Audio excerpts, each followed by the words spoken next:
Tiga teori masuknya agama Islam. Yang pertama, teori Arab. Berdasarkan teori Arab, masuknya Islam ke Indonesia diyakini berasal dari Arab, yaitu Mekah dan Madinah pada abad pertama Hijriah atau pada abad 7 Masehi. Salah satu sejarawan yang mendukung teori ini ialah Profesor Hamka. Dia menyatakan bahwa Islam sudah datang ke Indonesia pada abad pertama Hijriah langsung dari Arab dengan bukti jalur perdagangan yang ramai dan bersifat internasional sudah dimulai melalui Selat Malaka yang menghubungkan dinasti Tang di Cina atau Asia Timur, Sriwijaya di Asia Tenggara, dan Bani Umayyah di Asia Barat. Yang kedua, teori Cina. Teori Cina mengatakan bahwa proses kedatangan Islam ke Indonesia, khususnya di Jawa, berasal dari para perantau Cina. Orang Cina telah berhubungan dengan masyarakat Indonesia jauh sebelum Islam dikenal di Indonesia. Pada masa Indo-Buddha, etnis Cina atau Tiongkok telah berbaur dengan penduduk Indonesia, terutama melalui kontak dagang. Bahkan ajaran Islam telah sampai di Cina pada abad ke-7 Masehi, masa di mana agama ini berkembang. Yang ketiga, teori Persia. Teori Persia berpendapat bahwa Islam masuk ke Indonesia abad ke-13, dibawa oleh orang Persia atau Iran. Dasar teori ini adalah persamaan budaya Persia dengan Indonesia. Contohnya, peringatan 10 Muharram atau Asyuran. Pendukung teori ini adalah Umar Amir Hussein, Pak Hussein, dan Jaya Hadiningrat. 7. Saluran penyebaran. Pertama, penyaluran melalui pendidikan. Penyebaran Islam melalui pendidikan dilakukan melalui pesantren, khususnya oleh para kiai. Semakin terkenal kiai yang mengajar di sebuah pesantren itu, semakin besar pula pengaruh pesantren tersebut di tengah-tengah masyarakat. Beberapa pesantren yang terkenal di Indonesia diantaranya pesantren Ampel Denta milik Sunan Ampel atau Raden Ahmad, dan pesantren Sunan Giri milik Sunan Giri yang kebanyakan muridnya berasal dari Maluku. Di samping mengajar di pesantren-pesantren, para kiai juga seringkali menjadi penasehat para raja ataupun bangsawan. Yang kedua, penyebaran melalui perdagangan. Pedagang-pedagang Islam dari Arab, Persia, dan Gujarat memegang peran penting dalam penyiaran agama Islam di Indonesia.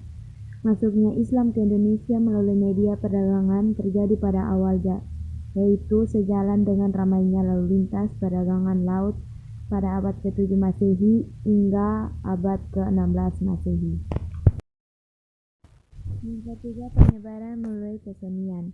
Penyebaran agama Islam di Indonesia terlihat juga dalam kesenian Islam, seperti peninggalan seni bangunan, seni musik, dan seni pahat. Hasil-hasil karya seni ini dapat dilihat pada bangunan masjid-masjid kuno di Demak, Banten, Cirebon, dan Aceh. Yang keempat, penyebaran melalui dakwah. Pendatang Muslim yang singgah di Indonesia, baik menetap maupun tidak menetap, sebagian dari mereka memang benar-benar sengaja dan berniat untuk berdakwah.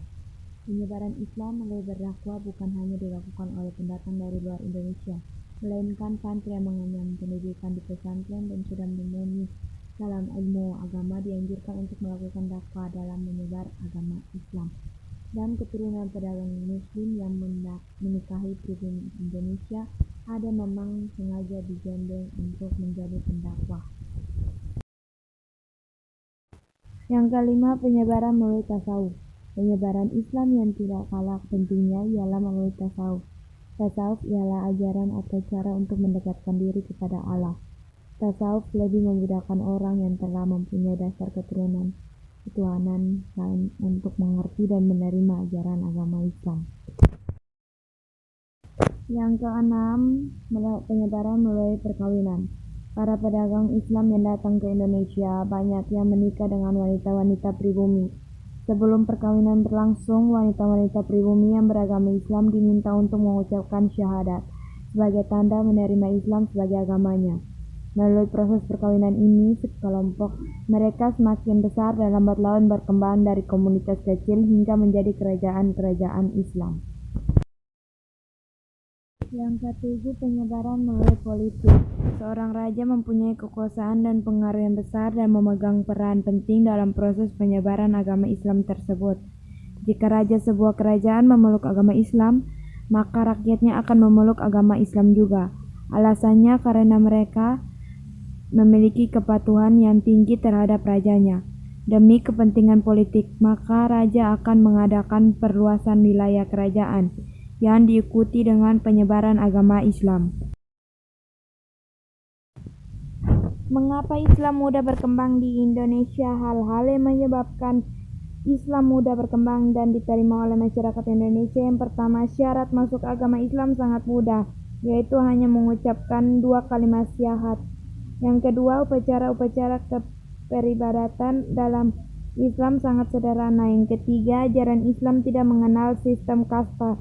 Yang keempat, Islam bersifat terbuka sehingga penyebaran Islam dapat dilakukan oleh setiap orang Islam. Yang kelima, penyebaran agama Islam di Indonesia disesuaikan dengan adat dan tradisi masyarakat Indonesia. Yang keenam, ajaran Islam berdampak positif bagi terciptanya kesejahteraan masyarakat dengan adanya kewajiban masyarakat bagi orang Islam yang mampu. Yang ketujuh, keruntuhan kerajaan-kerajaan bercorak Hindu-Buddha seperti Sriwijaya dan Majapahit memberikan kesempatan yang luas bagi perkembangan agama Islam.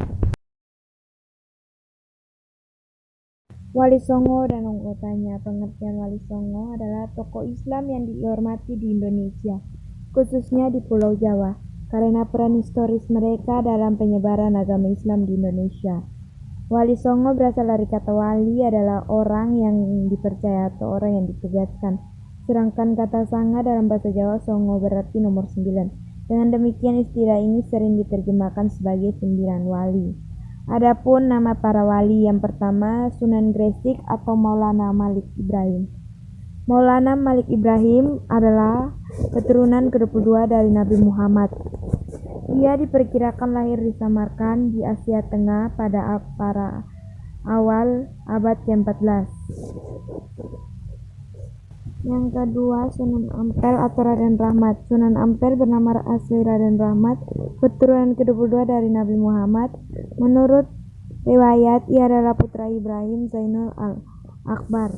Kedatangan Sunan Ampel ke Majapahit diperkirakan terjadi awal dasawarsa keempat abad ke-15, yakni saat Arya Damar sudah menjadi adipati Palembang. Sebagaimana riwayat yang menyatakan bahwa sebelum ke Jawa, Raden Rahmat telah singgah ke Palembang. Yang ketiga, Sunan Derajat. Sunan Derajat adalah putra Sunan Ampel dan merupakan keturunan ke-23 dari Nabi Muhammad. Nama asli dari Sunan Derajat adalah Masimunat. Masimunat nantinya terkenal dengan nama Sunan Derajat. Nama sewaktu masa kecil adalah Raden Kasim. Sunan Derajat terkenal juga dengan kegiatan sosialnya. Dialah wali yang memelopori penyatuan anak-anak yatim dan orang sakit. Dia adalah putra Sunan Ampel dan Nyai Ajeng Manila, putra Adipati Tumban bernama Arya Tejan. Sunan Derajat banyak bertakwa kepada masyarakat. Kebanyakan ia menekankan kedermawanan, kerja keras, dan peningkatan kemakmuran masyarakat sebagai pengalaman dari agama Islam. Kelima, Sunan Kudus. Sunan Kudus adalah putra Sunan Ngudung atau Raden Usman Haji dengan Syarifah Rahul atau Dewi Rahul yang bergelar Nyai Anom Manyuran binti Nyai Ageng Malaka binti Sunan Ampel.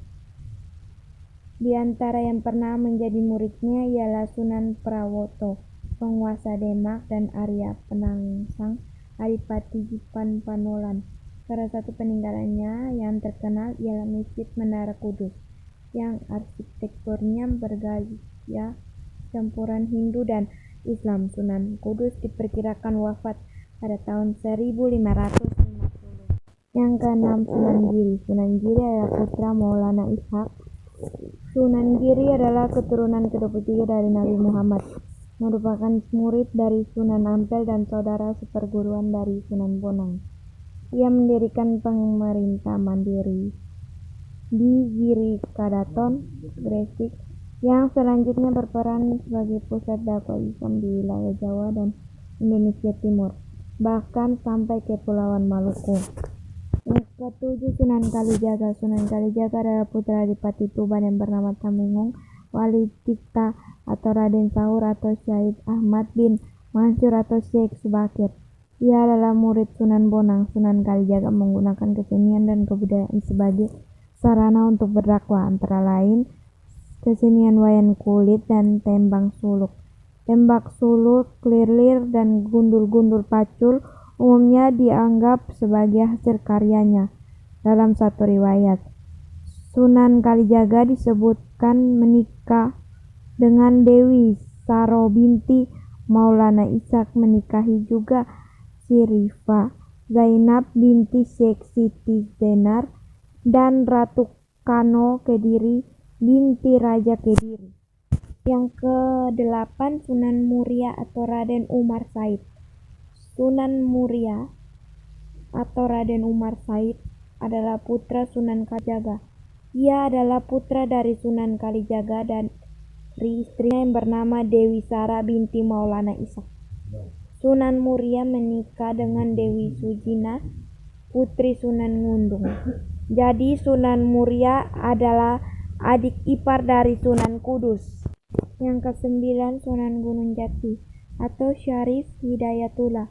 Sunan Gunung Jati atau Syarif Hidayatullah adalah putra Syarif Abdullah Umdatuddin, putra Ali Nurul Alam, Syekh Husain Jamaluddin Akbar. Dari pihak ibu, ia masih keturunan Keraton Penjajaran melalui Nyai Rara Santang, yaitu anak dari Sri Baduga Maharaja.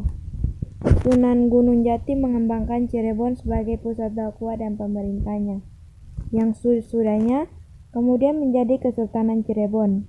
Anaknya yang bernama Maulana Hasanuddin juga berhasil mengembangkan kekuasaan dan menyebarkan agama Islam di Banten.